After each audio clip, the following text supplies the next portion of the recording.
Viajamos al puerto de Santa María para seguir la ruta de los cargadores a Indias. Un recorrido por el importante legado que dejaron en esta localidad gaditana en un momento clave de la historia, el descubrimiento de América. Veremos los representativos edificios ligados al comercio americano, las aguas de la bahía, desde la que partía y llegaba a tierra la mercancía, los jardines con especies tropicales del nuevo continente y algunos de los caldos más famosos del Marco de Jerez. Un viaje en el que disfrutar también de una extraordinaria gastronomía marinera.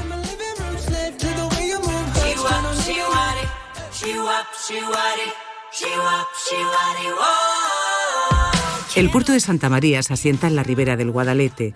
Nada más llegar, huele a mar, al océano en el que desemboca este río, el que atravesó Cristóbal Colón.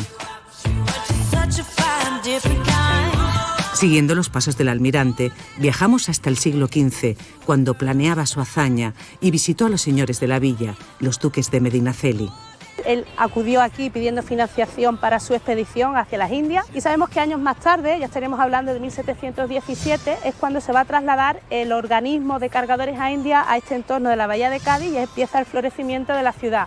Todo este entorno del río, pues lo tenemos que imaginar, todas las dos riberas pues inundados y llenos de barcos con sus mercancías, se abastecían de agua dulce. La ciudad se convirtió en capitanía de la mar Océana y que también los barcos de los reyes, las galeras reales, estaban aquí paradas en temporadas de invierno.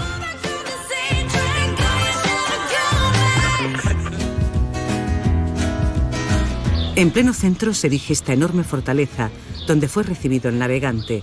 Fue mezquita islámica y con la Reconquista, iglesia cristiana fortificada.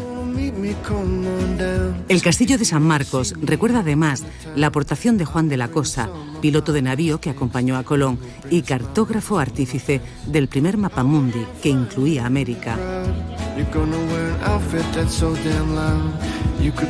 En la misma plaza se alza la solemne fachada del Palacio de Anaríbar, con su portada adintelada.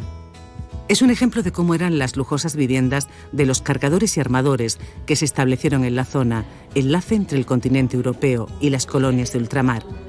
En el interior, el típico patio porticado, con arcos de medio punto y columnas de mármol italiano. Presume de ser la casa-palacio más antigua de todas las que existen en la ciudad. Fue mandada a construir por la familia de Juan de Araníbar, una familia del País Vasco afincada en la ciudad, y que distribuyó la casa de la siguiente forma. En la planta baja encontraríamos el lugar donde estaba el almacén y donde se hacía la compra y venta de los productos traídos desde América. La primera planta sería el punto donde estarían las habitaciones de los dueños de la casa y después en la última planta es donde estarían las habitaciones de la servidumbre. Son muchos los edificios palaciegos que encontramos en el paseo por el puerto, de ahí el sobrenombre de Ciudad de los 100 Palacios. El más pintoresco es la Casa de los Leones, una de las mejores muestras del barroco civil de la provincia. Llaman la atención sus galerías de madera, el friso labrado en piedra o la Virgen de las Caldas, de terracota y de origen cántabro. El recorrido esencial por la arquitectura de esos años de auge económico se completa en el barrio Alto, ante la imponente iglesia Mayor Prioral. Se construyó en piedra arenisca, bajo el mecenazgo de los Medinaceli, y tiene una magnífica Puerta del Sol plateresca. A la hora de comer volvemos a la vera del río. La Ribera del Marisco es muy popular y variada en restaurantes, donde conviven los de siempre con otros más alternativos, tanto en la decoración como en la cocina, como este, decorado con materiales reciclados, como viejas lámparas de barcos y cajas de plástico de la lonja. Es un ambiente muy desenfadado, muy canalla, muy pirata. Uno de nuestros hits son los embutidos marinos, hechos todos con pescados de descarte, los pescados que se tiran por la borda de los barcos. Muy llamativas también de nuestra carta es un arroz marinero con plancton. El plancton es un ingrediente que Ángel León adaptó a la cocina, a la gastronomía. Son algas en suspensión que encontramos en los mares y en los océanos y es la máxima potencia de sabor de mar en un plato.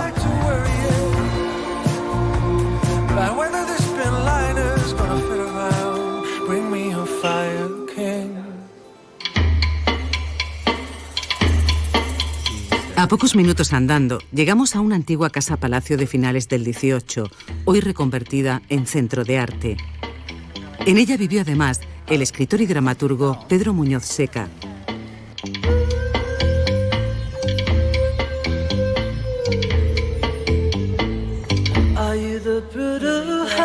El objetivo del espacio es ser punto de encuentro y de intercambio cultural entre artistas nacionales y foráneos, jóvenes y consagrados. Hay exposiciones temporales y una permanente que pertenece a los coleccionistas propietarios del inmueble. Lo más característico de esta vivienda es el patio, que es la zona donde estamos, que está compuesta por 3 arcos. Por ejemplo, quería enseñaros esta obra, que es de Tito Pérez Mora. Para que os hagáis una idea, en esta casa había como unas 4 viviendas diferentes. Se acumuló una serie de documentos, digamos documentos sin valor. Lo que hizo fue quemar todos esos libros y esas cenizas las mezcló con plomo, ¿no? Entonces, digamos que actualmente aquí tenemos las cenizas de todo el valor en documentación que había en esta casa, pero sin tenerlas físicamente, ¿no? Nos dirigimos hacia la lujosa y antigua casa-palacio colonial que lleva el nombre de los señores de la villa. Ahora forma parte de la gran oferta hotelera de la localidad y permite al viajero hospedarse en un aristocrático palacio que fue habitado por algunas de las familias nobles de la ciudad. Cada una de sus habitaciones homenajea a los miembros del árbol genealógico de los Medinaceli. Uno de sus rincones más especiales es la preciosa capilla mudéjar. Con un artesonado que está protegido del siglo XIV, es decir, anterior a esta casa, parece que venía de otro palacio del puerto, y donde tenemos una Virgen del siglo XVIII, que es una Inmaculada. Alrededor del patio vemos también lo que hoy es el restaurante del hotel, que era el antiguo comedor de la casa, donde, por ejemplo, se conserva el mismo mármol. También estaba alrededor del patio el salón de invierno, hoy convertido en habitación.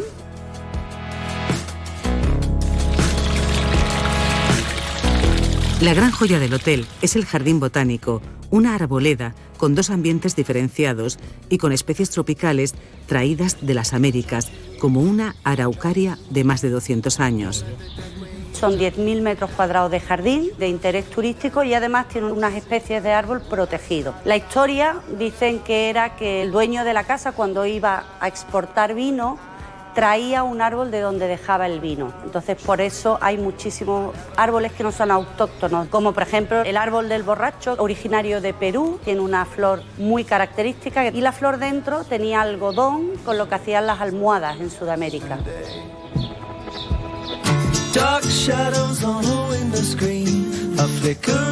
Comerciantes venidos de todas partes del mundo, napolitanos, genoveses, ingleses, se dedicaron al comercio del vino.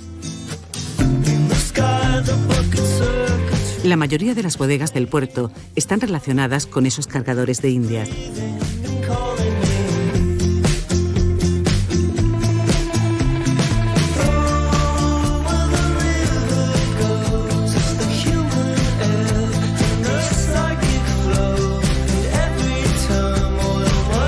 Después comenzaron las grandes inversiones extranjeras.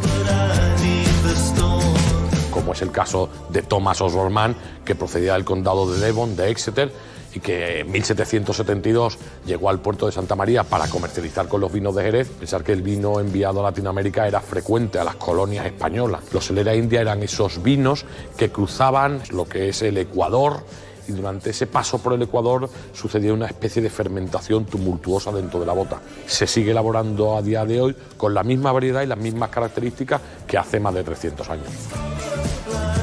Nuestra visita a la bodega finaliza con un mayor conocimiento de los matices de sus vinos con denominación de origen y algunas nociones de maridaje.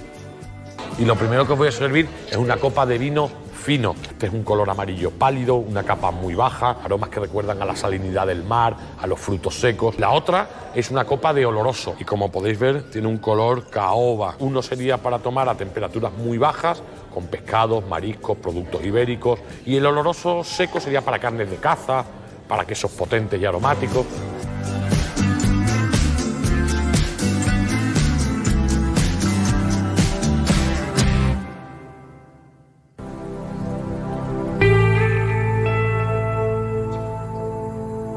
Nos disponemos ahora a navegar por las aguas que un día surcaron los conquistadores.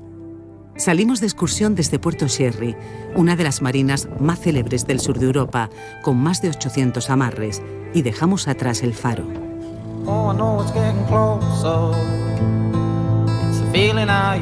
Por la bahía de Cádiz, entre Rota, Cádiz y el puerto de Santa María. Unas aguas con muy poca profundidad, muy seguras. Hoy tenemos un viento ideal.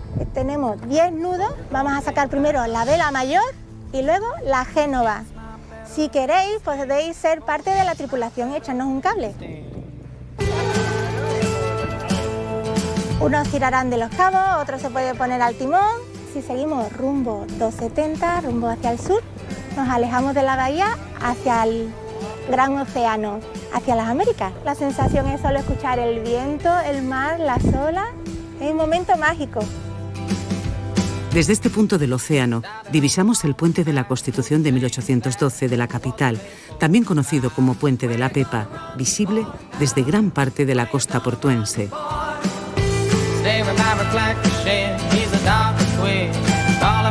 En total, este término tiene 16 kilómetros de línea de playa. Algunos mantienen intacto su estado natural y nos regalan impresionantes atardeceres.